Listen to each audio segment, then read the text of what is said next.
nous avons la tonalité osseuse. C'est pour cela l'os est beaucoup plus visible que le reste du parenchyme.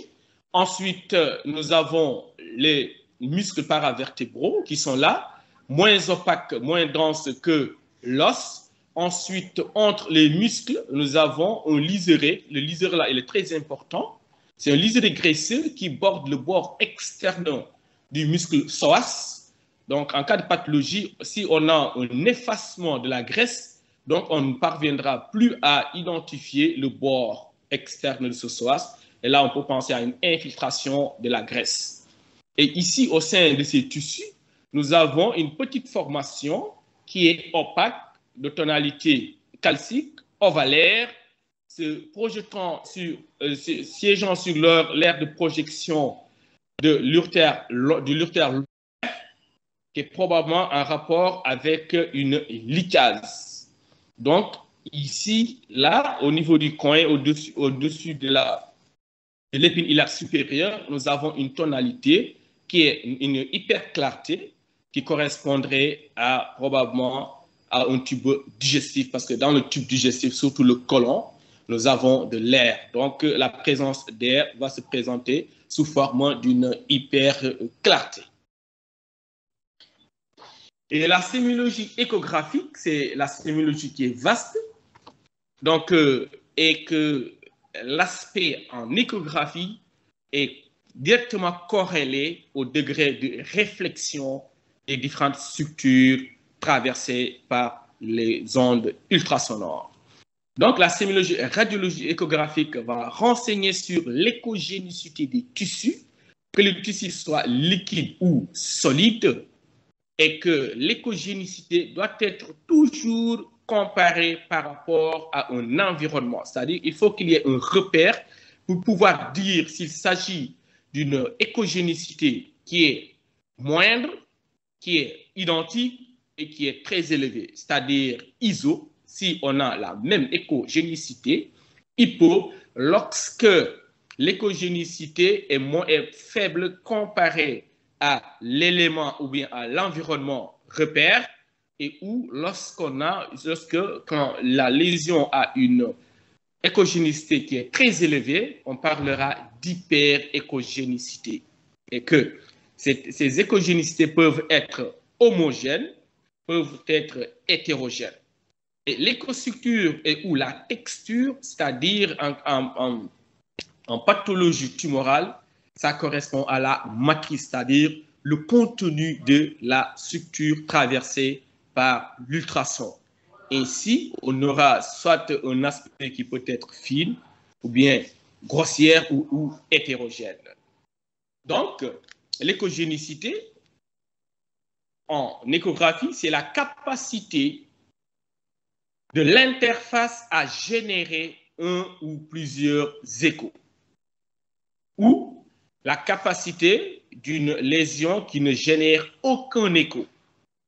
Donc, quand on dira qu'une lésion est anéchogène, A, c'est le privatif A, c'est-à-dire au sein de cette lésion, il n'y a pas d'écho. Donc, le faisceau a tendance à traverser facilement, sans interaction avec le milieu. Donc, ça, c'est l'apanage des liquides purs. Et au niveau de la partie postérieure de ces liquides, il va y avoir ce qu'on appelle un renforcement postérieur des échos. C'est comme si le milieu se comportait comme un amplificateur d'impédance. Donc, ça a tendance à augmenter l'énergie du faisceau ultrasonore. C'est pour ces raisons qu'au-delà liquidien, on a un aspect qui est hyperéchogène. Donc, un milieu anéchogène va se présenter à l'échographie comme étant une lésion qui est noire. Et les lésions échogènes, ce sont les lésions, ou bien ce sont des tissus qui ont la capacité de générer l'écho. C'est-à-dire, au sein de ces tissus, l'interface s'oppose au passage des ultrasons. Donc, il va y avoir ce qu'on appelle un retour d'écho et en fait une réflexion du faisceau ultrasonore. Donc, ça va renseigner sur le contraste au niveau de la structure traversée. Ainsi, une structure peut être écogène, homogène ou hétérogène. Maintenant, il faudra comparer cette écogénicité par rapport à un environnement bien déterminé, c'est-à-dire un tissu de référence.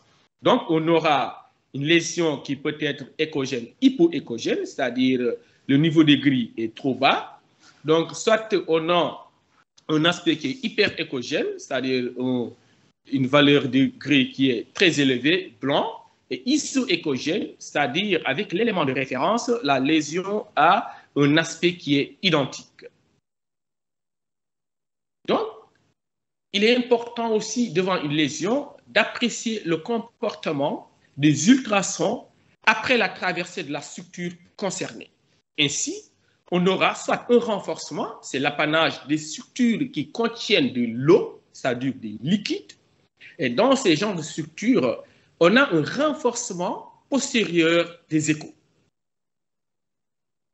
Des fois, il y a des lésions qui vont atténuer, c'est-à-dire des lésions qui sont écogènes, qui présentent des interfaces qui vont absorber l'ultrason, c'est-à-dire le faisceau ultrasonore.